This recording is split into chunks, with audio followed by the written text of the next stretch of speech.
പൊതുവിൽ പറഞ്ഞാൽ കാപട്യമില്ലാത്ത ഒരു രാഷ്ട്രീയക്കാരൻ, അതാണ് ഉമ്മൻചാണ്ടി. ആൾക്കൂട്ടത്തിനടിയിലാണ് പോകുന്നത്. മുഖ്യമന്ത്രിയുടെ ഓഫീസിൽ ചെല്ലുമ്പോൾ ആൾക്കൂട്ടമാണ്. വിളിച്ചു പറഞ്ഞാൽ കൈകൊണ്ട് കാണിക്കും ബാത്റൂമിൽ ചെല്ലാൻ, ബാത്റൂമിൽ കടലാസ് ഒപ്പിടും. അതാണ് മുഖ്യമന്ത്രി. ഇതുപോലെ മനുഷ്യ സ്നേഹത്തിന്റെ മഹത്തരമായൊരു മാതൃക.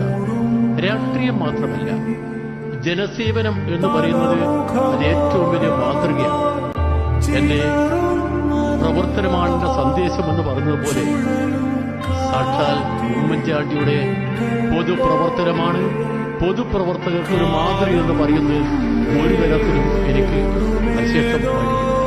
അങ്ങനെയുള്ള നമ്മുടെ നാടിനു വേണ്ടി ജീവിതകാലം മുഴുവൻ ഒരു ദിവസം 24 മണിക്കൂറിൽ എത്ര മണിക്കൂർ ഉമ്മൻചാണ്ടി പറഞ്ഞു? ഓരോ ഉറക്കമില്ല. എത്ര മണിക്കൂർ ഞാൻ കണ്ടത് ആ ട്രെയിനിൽ സെക്കൻഡ് AC-യിൽ അദ്ദേഹം യാത്ര ചെയ്യുന്നു. രാത്രി മുഴുവൻ അദ്ദേഹം നേരിയ വെളിച്ചത്തിൽ എഴുതിക്കൊണ്ടിരിക്കുന്നു. ആ എഴുതിക്കൊണ്ടിരിക്കുമ്പോൾ ഞാൻ ഇടയ്ക്ക് ബാത്റൂമിൽ പോകുമ്പോൾ പിന്നെ ലൈറ്റ് കണ്ട് ഞാൻ നോക്കുമ്പോൾ വെളുപ്പിന് 3 മണിയാണ്. ഞാൻ പറഞ്ഞു, ഉറങ്ങുന്നില്ലേ? ചില ഫയൽ കൂടി നോക്കിയിട്ട് ഉറങ്ങും.